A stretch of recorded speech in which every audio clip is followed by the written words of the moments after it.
அன்பார்ந்த நண்பர்களே, ஒரு ஊர்ல ஞானியோட பிரசங்கத்தை கேட்க மக்கள் எல்லோரும் ஆவலா காத்துக்கிட்டு இருக்காங்க. அவர் பேச தொடங்குறாரு.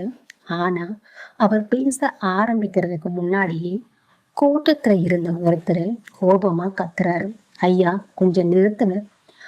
உங்களை போன்ற எத்தனையோ ஞானிகளுடைய பிரசங்கத்தை நாங்க கேட்டுட்டோம்.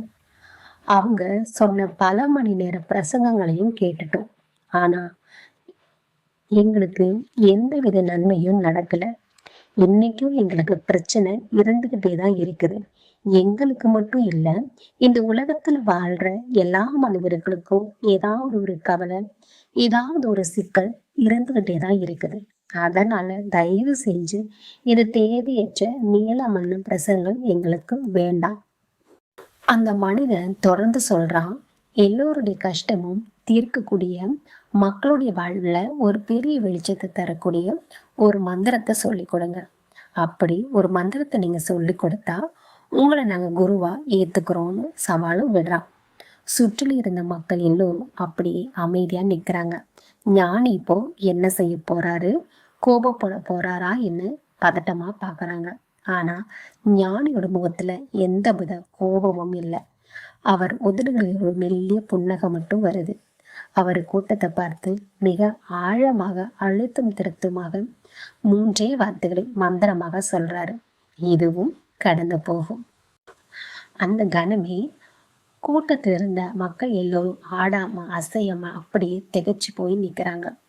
ஞானி சொன்ன அந்த 3 வார்த்தை மந்திரம் அங்கிருந்து ஒவ்வொரு மனசுக்குள்ள ஒரு விசித்திரமான மாற்றங்களை ஏற்படுத்த தொடங்குது.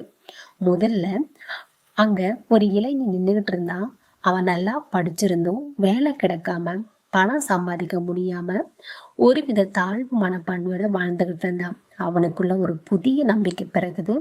அவன் சொல்றான், ஆமா, என்னுடைய வறுமை, என்னுடைய கஷ்டம், நிலைமை கண்டிப்பா மாறும். ஏன்னா இதுவும் கடந்து போகும். நான் இன்னைக்கு கவலைப்பட மாட்டேன்னு நம்பிக்கையா கிளம்புறான். அடுத்து நீண்ட நாட்களாக வியாதியோட கஷ்டப்பட்டு சொல்றான், இத்தனை காலமா நான் அனுபவிச்ச இந்த வலியும் வேதனையும் கண்டிப்பா ஒரு நாள் தீர்ந்து போகும். ஏன்னா இதுவும் கடந்து போகும் அப்படின்னு நிம்மதியா போனான். அடுத்து அந்த கூட்டத்திலேயே மிக அழகான பெண்ணா தான் நினைச்சு ஒரு பெண் ஒரு தலகணத்தோட இருந்தா.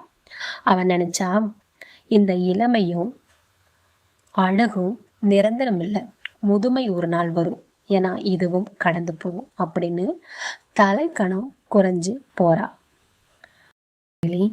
எத்தனையோ மனிதர்களோட வாழ்க்கைய மாற்றிய உன்னதமான சொல் இது. இன்னைக்கும் உங்களுடைய வாழ்க்கையில தோல்விகள் உங்களை தழுவும் போது சோர்ந்து போகாதீங்க. மனசார சொல்லுங்க, இதுவும் கடந்து போகும். தோல்வியில் இருக்கிறவங்க, வியாதியில் இருக்கிறவங்க, திசை தெரியாம தவிக்கிறவங்க எல்லோரும் தினமும் இதை மனசுக்குள்ள சொல்லிக்கிட்டே இருங்க. உங்கள் வாழ்விலும் கண்டிப்பாக ஒளி பிறக்கும். ஏன்னா இதுவும் கடந்து போகும். நன்றி.